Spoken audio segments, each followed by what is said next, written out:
Yami foundation 2020 அஃபீஷியலாக ஆரம்பித்ததுலேருந்து ஒரு நாளைக்கு 400 பேருக்கு அன்னதானம் போயிட்டுருக்கு. அன்பில்லம், சேவன் இன்ஸ்பயர், ஓம்வார ஃபவுண்டேஷனோட சேர்ந்து ஓல்டேஜ் ஹோமுக்கு, மணல்லம் குன்றிய குழந்தைங்க வாழ்கிற காப்பகத்துக்கு, அதை தவிர கவர்மெண்ட் ஸ்கூல் குழந்தைகளுக்கு சத்துமாவு கஞ்சி, அவங்களுக்கு வேணால் அவங்க ஃபேமிலிக்கும் இந்த சத்துமாவு கஞ்சி கொடுக்கறது, ரொம்ப இயலாதவங்களுக்கு மளிகை சாமானை வாங்கி தருது. ஸோ இதெல்லாம் ஒரு சைடு போயிட்டுருக்கு. ரெண்டாவது, தெருநாய்கள், பூனைகள் அடிபட்டால் அவங்களுக்கு இலவசமாக ஒரு மருத்துவமனை இயங்கிகிட்ருக்கு. அதுக்கு மாதம் 3 லட்ச ரூபா செலவாயிட்ருக்கு. இனி நம்ம நாய்களுக்கு, விலங்குகளுக்கு, மாடுகளுக்கு காப்பகங்கள் கட்டணும், மனிதர்களுக்கு அன்னசாலை கட்டணும், குருகுலம் கட்டணும். ஸோ நீங்கள் எந்த ஊரில் எந்த நாட்டில் இருந்தாலும் சரி, அங்கேருந்து உங்களால் பொருளுதவியை அனுப்பித்தர முடியும்னா நீங்கள் பொருளாக ஆன்லைனில் அமேசான்லேயோ எங்கேயாவது ஆன்லைனில் ஆர்டர் போட்டு கோயம்புத்தூரில் யாமி ஃபவுண்டேஷனோட யாமி ஹோம் அட்ரஸுக்கு நீங்கள் பொருளாக அனுப்பித்தரலாம். அது அமேசானில் ட்ரூல்ஸ் டாக் ஃபுட் இருக்கும், வெஜ் டாக் ஃபுட்டு. அதை அனுப்பிச்சு கொடுத்தீங்கன்னா ஆல் ஓவர் தமிழ்நாடு யார் கேட்டாலும் அனுப்புகிறேன். கோயம்புத்தூரில் யார் கேட்டாலுமே போட்டுற ஃபுட் பேங்க் மாதிரி பண்ணணும்னு எனக்கு ஒரு ஆசை.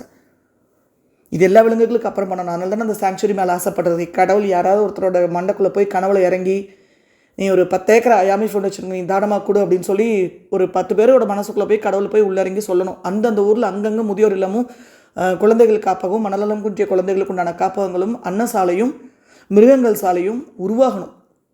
நான் முருகனை கேட்டுக்கிட்டே இருக்கிறேன். முருக பக்த கனவுல போய் இறங்கி சொல்லுங்கள், நீ எனக்கு கிரீடம் வச்சது போதும், உயிர்களுக்கு செய்யுன்னு சொல்லுங்கன்னு.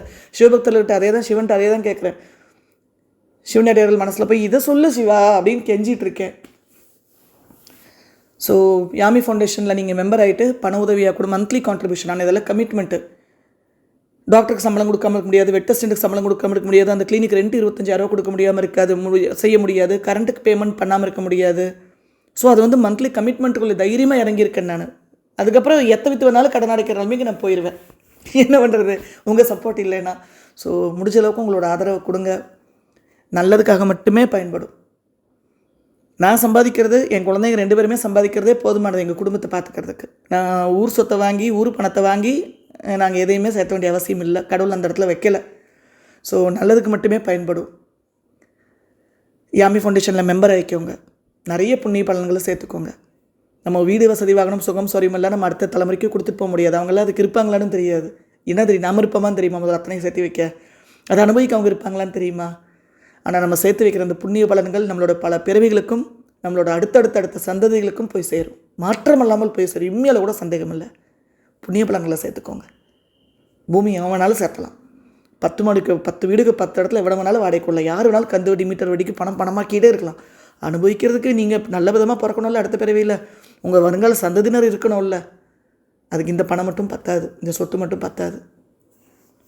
ப்ளீஸ், நம்ம நல்லதுக்காக, நம்ம அடுத்தடுத்த தலைமுறை நல்லதுக்காகவும் சில வேலைகள் செய்யலாம். அது கிடைக்கணுங்கிறதுக்காக மட்டும் செய்கிறதில்ல. செஞ்சால் இதெல்லாம் உங்களுக்கு பெனிஃபிட் இருக்குதுன்னு சொல்கிற வேறு ஒன்றும் இல்லை. உங்கள் எல்லாருக்கும் ஒரு அறிவிப்பு. அந்த அறிவிப்பை தொடர்ந்து நான் ராகு பற்றின வீடியோக்குள்ளே நம்ம போகலாம், ஆடியோக்குள்ளே போகலாம். நம்ம நல்லா இருக்கணும். நம்மளை சுற்றி இருக்கிற ஒவ்வொருத்தருமே நல்லா இருக்கணும். எல்லா உயிர்களும் நல்லா இருக்கணும். எல்லாமே மூச்சிலேருந்து தான் ஸ்டார்ட் ஆகுது. ப்ரீத்தை நம்ம ஃபாலோ பண்ண ஆரம்பித்தோம். ப்ரீத்தை நம் வசம் நம்ம கொண்டு வரோம். ரிஃப்ளெக்டிவ் ஆக்ஷனாக நடக்கிற விஷயத்தை நம்ம பார்க்க ஆரம்பிக்கிறோம், உணர ஆரம்பிக்கிறோம். அப்படிங்கும்போது அதை நம்ம கையாள ஆரம்பிக்கிறோம். அப்படிங்கும்போது எதை வேணாலும் நம்மளால் மாற்ற முடியும், எக்ஸப்ட் டெத். அது இந்த டாப்பிக்கில் நம்ம கொண்டு வர வேண்டாம். ஆனால் ஆரோக்கியமாக இருக்கிற முடியும் சாகிற வரைக்கும். அந்த ப்ரீத்துக்கு உண்டான பயிற்சி ஆரம்பிக்கிறேன். ஆக்சுவலாக நாளையிலேருந்து அது ஆரம்பிக்குது. ஸோ அது வந்து மந்த்லி கோர்ஸ். வாரம் 4 நாள், வாரம் 2 நாள், மாதம் 8 நாள் லைவ் ஜூமில் நான் கிளாஸஸ் எடுப்பேன். அதுக்கப்புறம் அந்த வாரம் ஃபுல்லாக நம்ம ஃபாலோ பண்ணிக்கலாம். அதில் ஒரு சைக்காலஜிஸ்ட் இருக்காங்க, அதில் ஒரு பேச்சுலர் தெரபிஸ்ட் இருக்காங்க, நான் இருக்கேன். ஸோ ஒரு நல்ல ஒரு சவுண்டான ஒரு டீமாக தான் அதுக்குள்ளே வரப்போகுது. கொஞ்ச நாள் கழிச்சு ஹீலிங் தெரபிஸ்ட் உள்ளே வருவாங்க, ரேக்கி ப்ராக்டிஷனர் உள்ளே வருவாங்க. ஸோ நம்ம குடும்பத்தை A to Z நம்ம பாதுகாத்துக்க முடியும். ஒரு மந்த்லி ஃபீஸோடு தான் அந்த இது ஸ்டார்ட் பண்ணியிருக்கேன். அதில் அப்படியே கிராஜுவலாக சரக்கலை வந்துடும், வாசி வந்துடும். So no end. நமக்காக நம்ம செலவு பண்ணக்கூடிய சில காசு, நமக்காக செலவு பண்ணக்கூடிய கால அவகாசம், நேரம் ரொம்ப வேல்யூவான விஷயம். ஸோ என்னோடய நம்பருக்கு மெசேஜ் பண்ணி அந்த ப்ரீத் கிளாஸில் ஜாயின் பண்ணிக்கோங்க. டைமிங்லலாம் சேஞ்சஸ் பண்ணுறோம், நம்ம ஃப்யூச்சரில் பிளான் பண்ணிக்கலாம். வெளியூர் மக்கள் எல்லாம் சேர்றாங்க. அப்படிங்கும்போது அந்த அறிவிப்பை தொடர்ந்து இன்னொரு விஷயம், எந்த உயிர்களுக்கும் தீமை விளைவிச்சிடாதீங்க. எல்லாரும் என்னத்தெல்லாமோ பரப்பிட்டு இருக்காங்க. அது நாயாக இருந்தால் என்ன, குரங்காக இருந்தால் என்ன, சிங்கமாக இருந்தால் என்ன, புலியாக இருந்தால் என்ன, நம்மளை பாதுகாக்கணும். கொசுவாக இருந்தால் என்ன, கரப்பாம்பூச்சியாக இருந்தால் என்ன, நம்மளை பாதுகாத்துக்கணும். அந்த உயிரை அழிக்காமல் நம்மளை பாதுகாத்துக்கிறதா என்ன பண்ணுறது, அவ்வளோதான். முடிஞ்ச அளவுக்கு எல்லா விஷயமும் அப்படியே யோசிங்க. ஒரு விஷயத்தை அழிச்சிட்டு நம்மளை பாதுகாக்கணுங்கிற ஆப்ஷனுக்குள்ளே போவே வேண்டாம் எடுத்தோன்னே. 5ல் ராகு இருந்தா, 5 வந்து சித்தம், கான்ஷியஸ். இவங்ககிட்ட ஒரு மந்திரம் கொடுத்தோம்னா 1 கோடி தடவை வேணாலும் சொல்லிடுவாங்க அந்த மந்திரத்தை. ஏன்னா ஒரு விஷயத்த பல கோடி தடவை மனசுக்குள்ளே அசைப்படுறதுக்கு உண்டான தகுதி 5ல் ராகு இருக்கிறவங்களுக்கு இருக்கும்.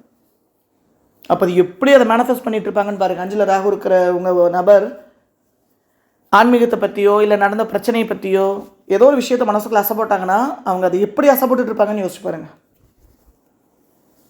6ல் ராகு, எதிரி, நோய், கடன், வம்புலக் பஞ்சாயத்து, சட்ட சிக்கல், ஆர்கியூமெண்ட், இதை பற்றி நல்லா புரிதல் வேணும். இங்கே எல்லாம் பவுண்டரி வகுத்து சேஃபாக இருக்கமாங்கிறத அவங்க உறுதிப்படுத்திக்கிட்டே இருக்கணும். பப்ளிக் சர்வீஸ் 6,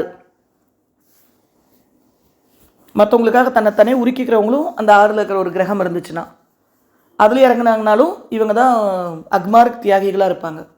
தன்னை உருக்கி உருக்கி உருக்கி எல்லாம் செஞ்சுட்டு இருப்பாங்க. அதே மாதிரி 6ல் கேது இருக்கிறவங்க, ஆனால் அந்த 6ல் கேது இருக்கிறவங்க பப்ளிக் சர்வீஸில் வர்றதுக்கான வாய்ப்புகள் 100ல் 1 இல்லை 1000ல் 1. ஏன்னா அவங்கள கடன், நோய், வம்புலக் பஞ்சாயத்தெல்லாம் பாதர் பண்ணி அதுலேருந்து வெளியே வரணும். அவங்க கவனம் ஃபுல்லாக அங்கே போயிட்டுருக்கும்.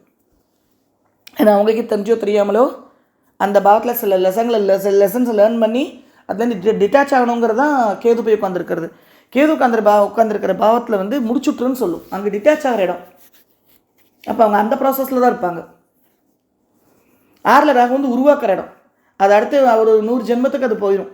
கடன் வாங்கினாங்கன்னா 6ல் ராகு இருக்கிற 2 ஜென்மத்தில் கடன் வாங்கினா அடுத்து ஒரு 100 ஜென்மத்துக்கு அந்த கடன் ட்ரான்ஸ்ஃபர் ஆகும். சிலர்லாம் வாங்குற கடன் பார்த்திங்கன்னா, நீ செத்து 100 பறவை எடுத்து வாழ்ந்தால் கூட அடைக்க முடியாது, எப்படி இந்த மாதிரி வாங்கி வச்ச. அன்றைக்கி ஒரு கேஸ் நான் அதை தான் சொன்னேன். அன்றைக்கி ஒரு வீடியோவில் ஒருத்தருக்கு ஒரு தண்டனை கொடுக்குறாங்க, 3 ஆயுள் தண்டனை. எப்படி இத்தனை ஆயுள் தண்டனை அவங்க கழிக்க முடியும் அப்படிங்கிற மாதிரி சொன்னா விட்டா 2 தூக்கு தண்டனைன்னு போடுவாங்க போல். அந்த மாதிரி அவ்வளோ, ஆனால் அப்படி தான் இருந்துச்சு. அந்த மாதிரி தான் ஏதோ மீன் பண்ணியிருந்தாங்க. 2 தூக்கில் எப்படி ஒருத்தனை 2 தடவை நீங்கள் தூக்கில் போட முடியும்? 7ல் ராகு இருந்தால் அவங்க தன்னை ப்ரொஜெக்ட் பண்ணிக்கிற விதமே எப்படி லக்னத்தில் ராகு இருந்தால் ப்ரொஜெக்ட் பண்ணிக்கிற விதம் அண்ணினா அம்பியான்னு தெரியாதோ அதே மாதிரி தான் 7ல் ராகு இருந்தால் அவங்க சமூகத்துலேயும் எதிரில் இருக்கிற நபரையும் தன்னை காட்டிக்கிறது உண்மையாகவே இருக்காது. உள்ளுக்குள்ளே அவங்க வேறு, வெளியில் அவங்க வேறு. உள்ளுக்குள்ளே அவங்க வேறு, வெளியில் அவங்க வேறு.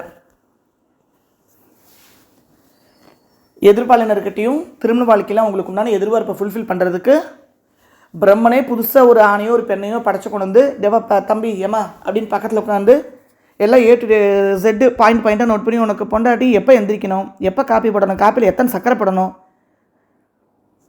உனக்கு பொண்டாட்டி என்ன சம்பாதிக்கணும், என்ன சொத்தெல்லாம் வாங்கிட்டு வரணும், என்ன மாதிரி குழந்தையில உனக்கு தரணும், ஆனா பெண்ணா, அந்த ஆண்கிட்ட அந்த பெண்ணுக்கிட்ட என்ன ப்ரோக்ராமிங் பண்ணணும் அத்தனையும். அதே மாதிரி தான் ஒரு பொண்ணுக்கிட்ட கேட்கணும், உனக்கு புருஷன்னு வந்தால் எப்படிமா இருக்கணும், உனக்கு அம்மா அப்பான்னு வந்தால் நீ என்னம்மா எதிர்பார்க்குற அப்படின்னு சொல்லி அந்த நபர்களுக்கு வந்து உள்ள ப்ரோக்ராமிங் பண்ணி வைக்கணும். அந்த மாதிரி தான் லக்னத்தில் ராகு இருந்தாலும் 7ல் ராகு இருந்தாலும் அவங்க தன்னை வெளிப்படுத்த லக்னத்தில் ராகு இருந்தால் அவங்களே அவங்களுக்குள்ளே இப்படி தான் இருப்பாங்க. அவங்க ஒரு ப்ரோக்ராமிங் பண்ணி வச்சுட்டு அந்த ப்ரோக்ராமிங்குள்ளே தான் எல்லாமே வரணும்னு நினைப்பாங்க. 7ல் ராகு இருந்தால் எதுக்கு இருக்கிறவங்களும் இவங்க ப்ரோக்ராம் பண்ணுவாங்க, தனக்குள்ளே ப்ரோக்ராம் பண்ண மாட்டாங்க.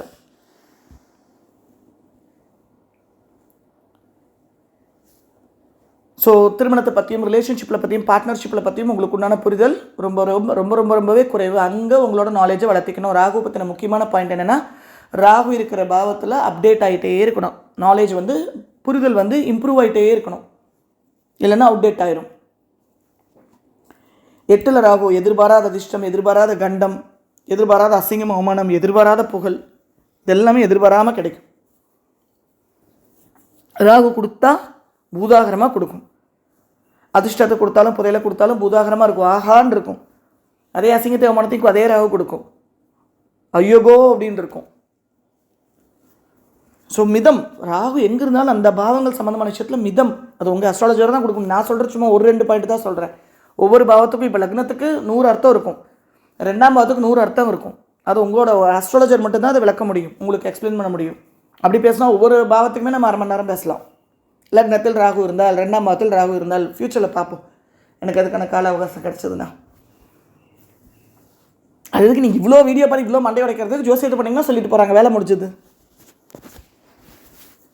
9ஆம் பாவத்தில் ராகு இருந்தால் அவங்க தர்மத்தை விட்டு விலகிறதுக்கு, தர்மத்திலேருந்து அதர்மத்துக்குள்ளே இறங்கிறதுக்கு 100க்கு 100% வாய்ப்பு இருக்குது. தப்பான குருட்ட போய் லான்ச் ஆயிடுவாங்க. தகப்பன் உண்டான உறவை ரொம்ப கவனமாக ஹேண்டில் பண்ணணும். தகப்பனோட ஆரோக்கியத்தில் கவனமாக இருக்கணும். தகப்பனே எக்ஸ்ட்ரீமிஸ்டாக இருப்பாங்க. அந்த எக்ஸ்ட்ரீமிஸ்ட் எந்த மாதிரி எக்ஸ்ட்ரீமிஸ்ட்டு நமக்கு தெரியவே தெரியாது இல்லையா?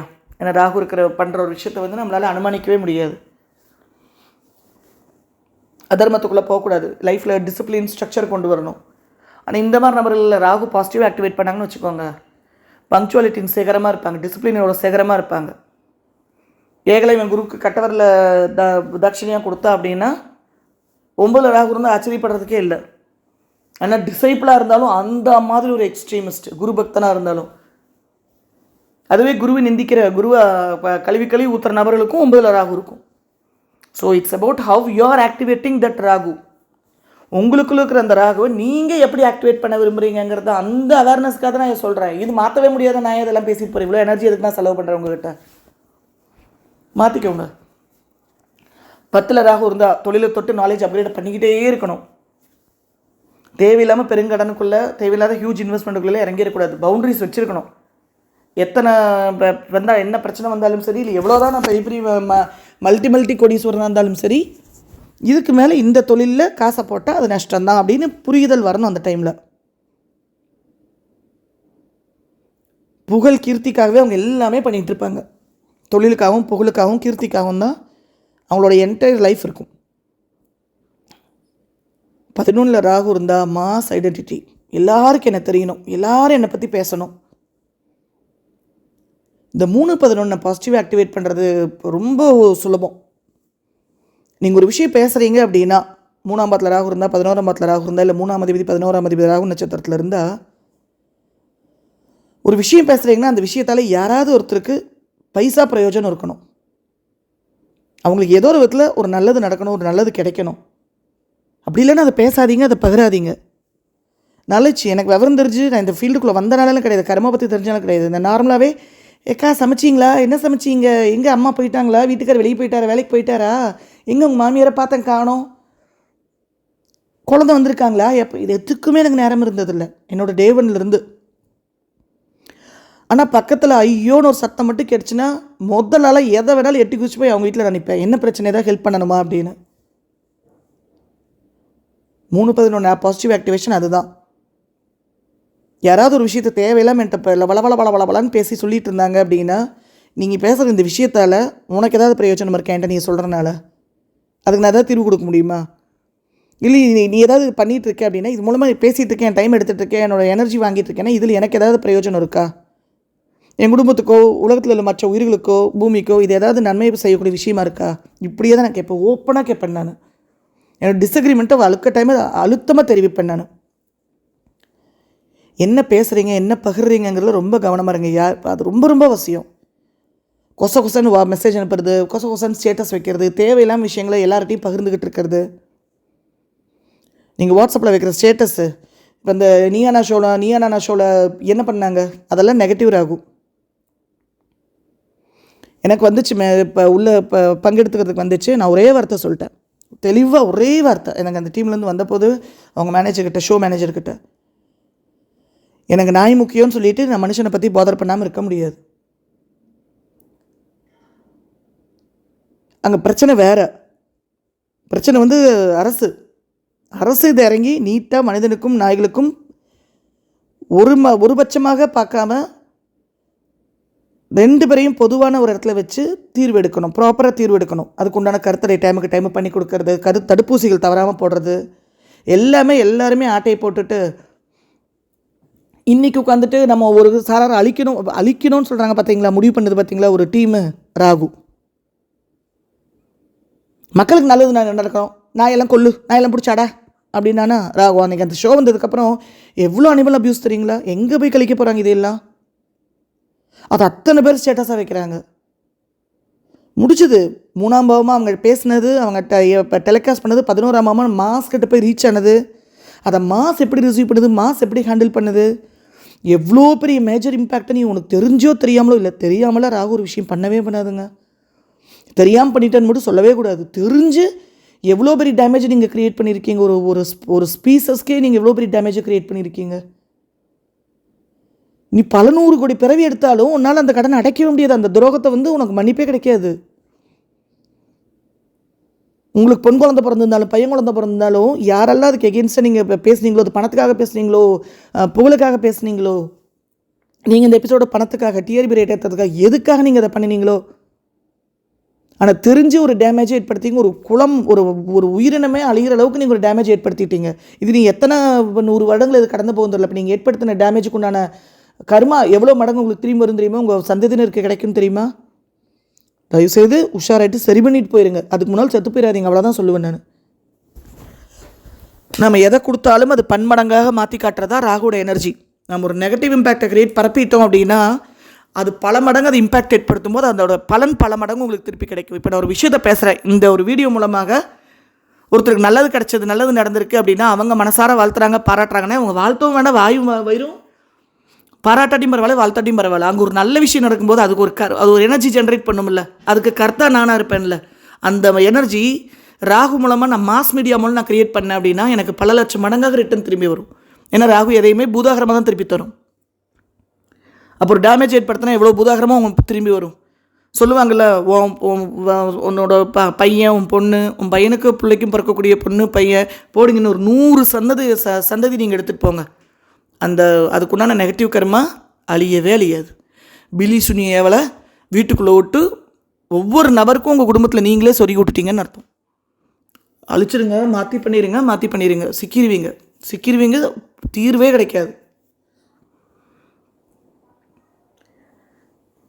நிறைய நல்ல விஷயங்களை பரப்புங்க, நிறைய நல்ல விஷயங்களை பகிருங்க. அதுதான் positive way of activating Rahu. 3ஆம் பாவம் 11ஆம் பாவம் வலுத்துரும். 11ங்கிறது fulfilment of desires and ambitions. என் ஆசைகள் அபிலாஷன் நிறைவேறதுக்காக நான் என்ன வேணாலும் பண்ணுவேன் அப்படின்னா அது நெகட்டிவ் ராகு. எல்லா உயிர்களும் இன்புற்று வாழ்க்கைன்னு நினச்சா பாசிட்டிவ் ராகு. அந்த எல்லா உயிர்களுக்குள்ள நாளும் வந்துட்டேன். அப்போ இவ்வளோ விவரம் பார்த்தீங்களா? எல்லா உயிர்களும் இன்புற்று வாழ்க்கைனா என்னை விட்டுட்டு எல்லோரும் இன்புற்று வாழ்க்கைன்னு அர்த்தம். அதில் நானும் வந்துட்டேன், என் பையன் வந்துட்டான், என் பிள்ளை வந்துட்டான், எங்கள் அம்மா வந்துட்டாங்க, எங்கள் அப்பா வந்துட்டார், எங்கள் மாமனார் வந்துட்டாங்க, எங்கள் மாமியார் வந்துட்டாங்க, பேரம்பேத்தி வந்துட்டாங்க, அடுத்த பல லட்சம் கோடி தலைமுறை உள்ளே வந்துருச்சு. எவ்வளோ சிம்பிள் பரிகாரம் பார்த்தீங்களா ராகுவோட பாசிட்டிவ் ஆக்டிவேஷனு. இதை பரப்புங்க. உங்கள் ஆசைகள் அபிலாஷைகள் எல்லாமே நிறைவேறும். எல்லா உயிர்களும் இன்புற்று வாழ்க, எல்லா உயிர்களும் இன்புற்று வாழ்க, கொல்லாவிரதம் கோலைமெல்லாம் ஓங்குக.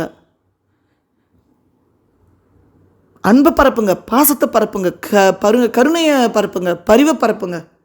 இது பூதாகரமாகட்டும், இது வைரலாகட்டும், இது வைரஸ் மாதிரி பரவட்டும். இது ஒரு இம்பேக்டை கிரியேட் பண்ணுறது எவ்வளோ லட்சம் கோடி மடங்கு இம்பேக்டை கிரியேட் பண்ணும்.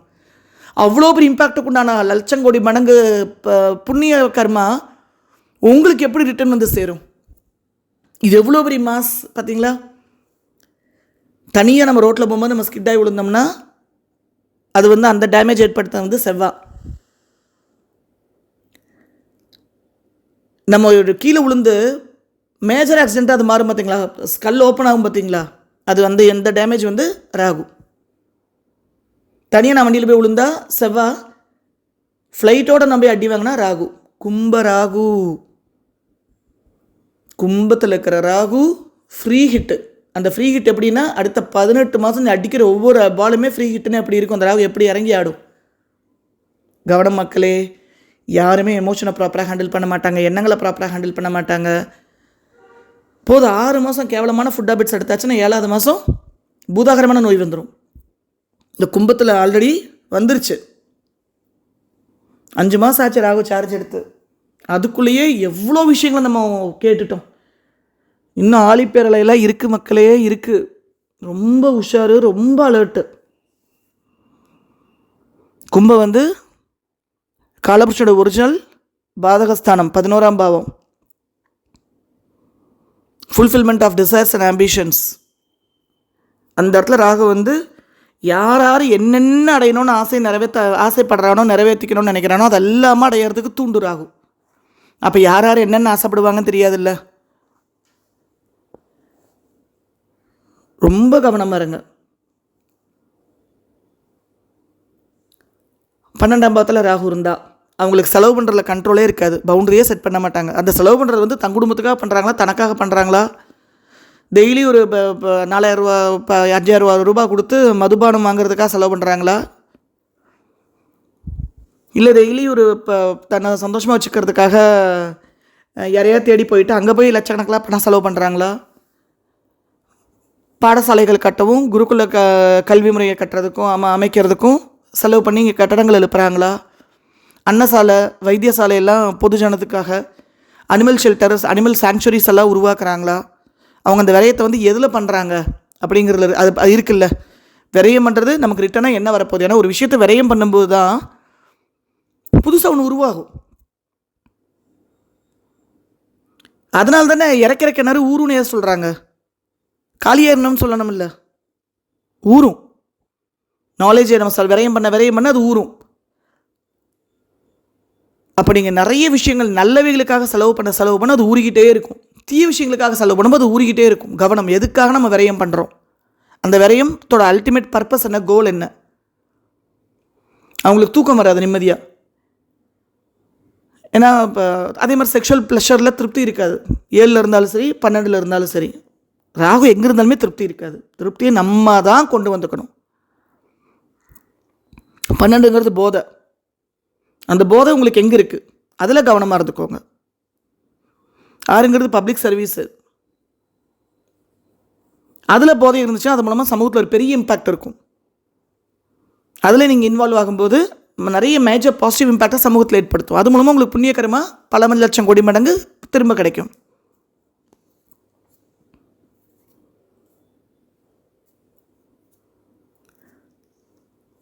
ஸோ ராகுவோட ஒரே பரிகாரம் செட் பவுண்டரிஸ்.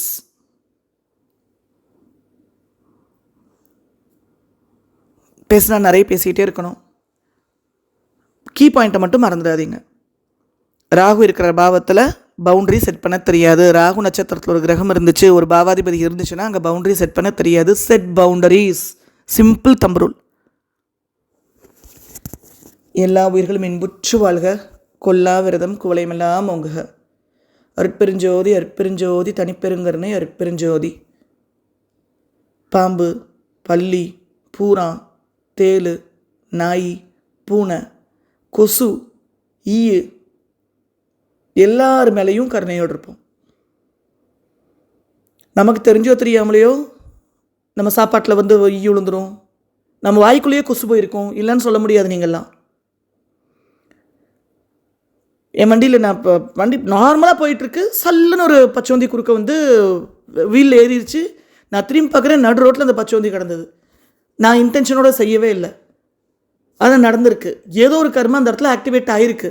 மனசார வேண்டிட்டு கண்ணில் அப்படி தாரதாரையாக தண்ணி விட்டுட்டு தான் அன்றைக்கி நான் க்ராஸ் பண்ணி போனேன்.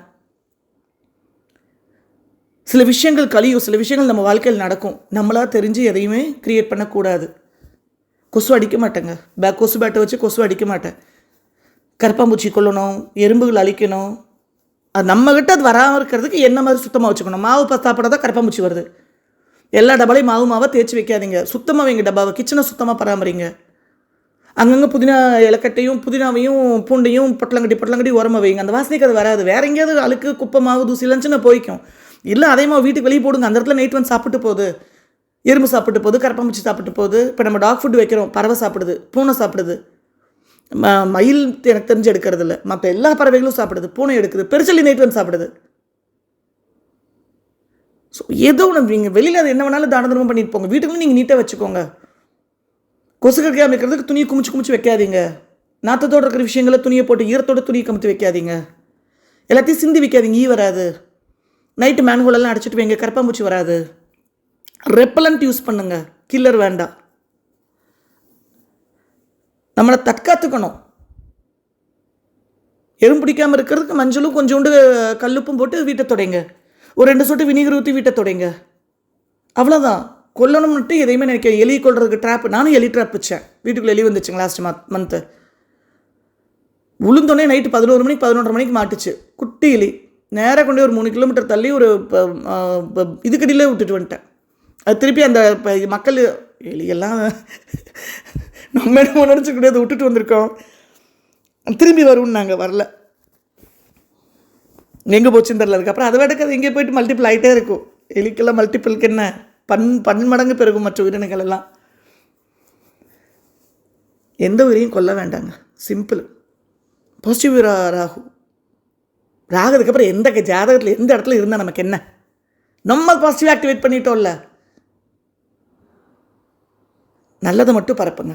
நாய் வேண்டான்னு எல்லா உயிரும் வேணும். நம்ம யாரும் வேணும் வேண்டாம் எனக்கு இது டிஸ்டர்பன் முடிவு பண்ணுறதுக்கு என்ன பாதுகாப்பேன், நான் என்ன பண்ணேன், என் குழந்தை என் குடும்பத்தை நான் எப்படி பாதுகாப்பேன். என்னோடய தங்கச்சி அம்பிகா, என்னோடய மாமனாரோட தம்பியுடைய மருமக, வடமதுரையில், நம்ம வீட்டிலேருந்து ஒரு 5 கிலோமீட்டர் வடமதுரையில். காலையில் அவங்க பிரதர் கூட 2 வீலரில் வந்துட்டு இருக்காங்க. இவங்க பின்னால் உட்காந்துருக்காங்க. திருநகைகள் லேட் நைட் வரும்போது இது யாரும் தெரியாத போது கத்தும். அந்த வண்டி சவுண்டு கூட உங்களுக்கு தெரியும், புது வண்டி, இது அந்த வண்டி சவுண்டே வேறு. எதுக்கோ வந்திருக்காங்க. நாய் திருநகைகள்லாம் அந்த கத்தி துரத்தி இருக்கும் போல் பையன் த்ராட்டில் கொடுத்து வண்டி ரேஸ் பண்ணவுமே தம்பி அவங்க பின்னால் விழுந்துட்டாங்க. Head injury. ராமகிருஷ்ணாவில் தான் அட்மிட்டாக இருந்தாங்க. எல்லாம் க்ரௌட் ஃபண்டிங் மாதிரி எல்லா ஃபேமிலி மெம்பர்ஸ்லாம் ஃபண்டு கலெக்ட் பண்ணி, அவங்க பெரிய வெல்தியான அபுண்டன்ட் பேக்ரவுண்டெல்லாம் இல்லை, ஆனாலும் கோமாவில் போயிட்டாங்க. அதுக்கப்புறம் பிரெயின் டெட்டு. நான் திருநெல்வேலியில் கோவம் வரணும் இல்லை, எல்லா நாயிலும் பிடிச்சி கொள்ளுங்கடா, இல்லை, அது ஆக்சிடெண்ட்டு. இப்போ நான் எப்படி நான் வண்டியில் ஓட்டிகிட்டு வரும்போது பச்சோந்தி உள்ளே வந்தது, நான் இன்டென்ஷனோட பண்ணலை, அது ஆக்சிடெண்ட்டு. மனுஷன் செய்கிறது இன்சிடெண்ட்டு, பிளான் போட்டு செய்கிறது இன்சிடெண்ட்டு. ஆனால் அதான் அவன் ஆக்சிடெண்ட்டாக காட்டுறான். பிரேக் அடிக்காமல் நான் வண்டி ஓட்டுவேன், குறுக்கேனாவது வந்தான்னா ஹார்ன் அடித்து நேராக அடிப்பேன்னு சொன்னது வந்து இன்சிடெண்ட்டு. மனுஷன் தான் செய்ய முடியும். அந்த மாதிரி விலங்குகள் அந்த மாதிரி பிளான் போட்டு ஸ்கெட்ச் போட்டெல்லாம் தூக்காதுங்க, செய்யாது. குரூரமான வனவிலங்கு இருந்தாலுமே அதெல்லாம் செய்யாது. அவங்களுக்கு அந்த மாதிரி இன்டென்ஷன்லாம் கிடையாது. பசிக்கு வேட்டையாடி தின்னுங்க, அவ்வளோதான். இல்லை டெரிட்டரி இஷ்யூஸில் வேட்டையாடி கொண்டு போயிட்டே இருக்குங்க, அவ்வளோதான். அவங்களுக்கு அதனால் எந்த ஒரு ஆதாயத்தையும் பிரதிபலன் எதிர்பார்த்தெல்லாம் எதுவுமே அவங்க செய்யறதில்ல. நம்ம எதுக்கு போய் தேவையில்லாமல் ஒரு கர்மா உருவாக்கணும். உங்களால் என்ன முடியுமோ நல்லது மட்டும் பண்ணுங்கள். இதை அழிக்காமல் இதுக்கு என்ன நல்லது பண்ணலாம், இதை கொல்லணும்னு நினைக்க வேண்டாம். நான் இதை வாழ்கிறதுக்கு நான் என்ன உதவி பண்ணணும், கொசு கொல்லணும்னு நினைக்கக்கூடாது. அதுலேருந்து நான் எப்படி நான் தற்காப்பேன், கொசு வழியில் படுக்கிறேன்னா இல்லை வேப்பிலை புகையை போடுறேன்னா என்னெல்லாம் போட்டால் நேச்சுரல் விதத்தில் நான் கொசுலேருந்து நான் தற்காத்துக்க முடியும், கொசு கடிக்கலேருந்து தற்காத்துக்க முடியும். இன்னும் சில உயிர்கள் இறக்கம் கொண்டவங்களும் இருக்காங்க. அது குடிச்சிட்டு போட்டும். நானே ஒரு கட்டத்தில் நான் அப்படிலாம் நினச்சிருக்கேன். இப்போ வயிறு ரொம்பிடுச்சான்னு கொசு இப்படி க்ளோஸ்அப்பில் கண்ணுக்கிட்ட கை வச்சு பார்த்துட்டு இருப்பேன், கடிக்கிறத, ரத்தத்தை உரியறதுன்னு அப்படி பார்த்துக்கிட்டே இருப்பேன். உறிஞ்சப்புறம் நல்ல வயிறு டொமினான அப்புறம் இருந்துச்சு கிளம்பி போயிடும். ஆனால் அது கம்ஃபர்டபுளாக இல்லைன்னு ஃபீல் பண்ணும்போது நான் இப்படி சுண்டி விடுவேன். இப்படி சுண்டுனோடனே அது பறந்து போயிடும். அடிச்சு இப்படி கொல்ல வேண்டியது தானே. நோ நோ நோ நோ நம்மளை தற்காத்துக்கலாம். எப்போவுமே நம்மளை தற்காத்துக்கலாம். ஒரு உயிரை அழிக்கணும்னு நினைக்கவே வேண்டாம். முடிஞ்ச வரைக்கும் நான் சொன்ன மாதிரி தெரியாமல் நம்ம வாழ்க்கையில் நிறைய நடக்கும். அப்படிலாம் பார்த்திங்கன்னா வள்ளலார் வந்து வேரோடு எந்த விஷயத்தையும் சாப்பிட வேணாங்கிறாரு. திருப்பி எது முளைக்குமோ அதை மட்டும்தான் சாப்பிடணுங்கிறாரு. கொத்தமல்லி வேரோடு வருது, அதை சாப்பிடாதீங்க, புதினாவை சாப்பிடுங்கிறாங்க. ஸோ அது எவ்வளோ இன்டெப்த்து கொண்டு போகிறாங்க. அந்தளவுக்குலாம் நம்ம இன்னும் வளர்கிறோமா என்னன்னு தெரியல, முடியல. ப்ராக்டிக்கலாக சில விஷயங்கள் முடியாது, அந்த மாதிரி இருக்குது. ஆனால் எதெல்லாம் நம்ம அதே இப்போ சிலர்லாம் பார்த்திங்கன்னா சென்சரி மோட்டார்ஸ் இல்லை இப்போ இதுக்கெல்லாம், செடி கொடிகளுக்கெல்லாம். அதனால் அவங்களுக்கு வலி உணர்றதுக்கு வந்து சென்சரி மோட்டார்ஸ் வேணும். மூளை தான் மூளையில் இருக்கிற அந்த செல்ஸ் தான் மெசேஜ் அனுப்பும் வலிக்குதுன்னு சொல்லிட்டு. அதனால தான் பாருங்கள், ரேபீஸ் டாக் வந்து மூளையில் தான் இன்ஃபெக்ட் ஆகிருக்கும். அது செத்து ரேபீஸால் தான் செத்துருக்கு அப்படிங்கிறத நம்ம மூளையை செத்ததுக்கப்புறம் மூளையை இப்போ சர்ஜரி பண்ணி அதை செக் பண்ணும்போது தான் ரேபீஸ் இன்ஃபெக்ட் ஆகிருக்குன்னே உங்களுக்கு தெரியும். ஸோ ரொம்ப அது ஒரு இன்டெப்த்தான சில விஷயங்கள். முடிஞ்ச வரைக்கும் நல்லது மட்டுமே நினைப்போம். வலி ஒரு உயிருக்கு வலிக்குதுன்னு சொல்லும்போது அந்த உயிரை நம்ம தொந்தரவு பண்ணவே விட மக்கள். நம்மளால் அதை உணர முடியுதுன்னு போது. ஏன்னா ஹாப்பியான விஷயம் செடி கொடியெல்லாம் பூத்து குலுங்குதுங்களாம். சங்கடங்களும் சண்டை சச்சரவெல்லாம் இருக்கும்போது செடி கொடியெல்லாம் வாடுதான். அப்போ எது உணர்றாங்க, அப்போ எல்லா உயிர்களுக்குள்ளும் ஏதோ ஒரு உயிர் இருக்குது. ரொம்ப உள்ளே போயிட்டோன்னா நமக்கு நிம்மதி போயிடும், வாழ முடியாது. ஆனால் நமக்கு தெரிஞ்ச வரைக்கும் எந்த ஒரு உயிரையும் துன்புறுத்த வேண்டாம், எந்த ஒரு உயிருக்கும் சேதாரம் விளைவிக்கக்கூடாது. பூமியாக இருந்தாலும் சரி, நம்மளை வாழ வைக்கிற பூமிக்கு நம்ம எந்த விதத்துலையும் சேதாரத்தை ஏற்படுத்தக்கூடாது. நான் எல்லாமே பயோன்சைமுக்கு மாறிட்டேன். Chemical soap, chemical shampoo, chemical paste, chemical detergent, chemical dish washing எதுவுமே கிடையாதுங்க. இன்னும் கொஞ்ச நாள் ஆச்சுன்னா எங்கேயாவது அப்படியே போயிட்டு பூமியில் வர தண்ணியை உபயோகப்படுத்திட்டு அதே தண்ணி திருப்பி பூமிக்கு அனுப்பிச்சிட்டு எல்லாத்தையும் யூசேஜ் எல்லாம் கம்மி பண்ணி சும்மா இருக்கணும்னு நினச்சிட்ருக்கேன். எனக்கு 12 ஆகும். அப்போ நான் சும்மா இருக்கிறதுக்கு எவ்வளோ மெனக்கிடணும் பாருங்க. உசுரை கொடுத்து நான் போராடி தான் சும்மா இருக்க முடியும். மக்களை நல்லது மட்டுமே செய்வோம், நல்லது மட்டுமே நினைப்போம். வாழ்க வளமுடன். Universe always has your back.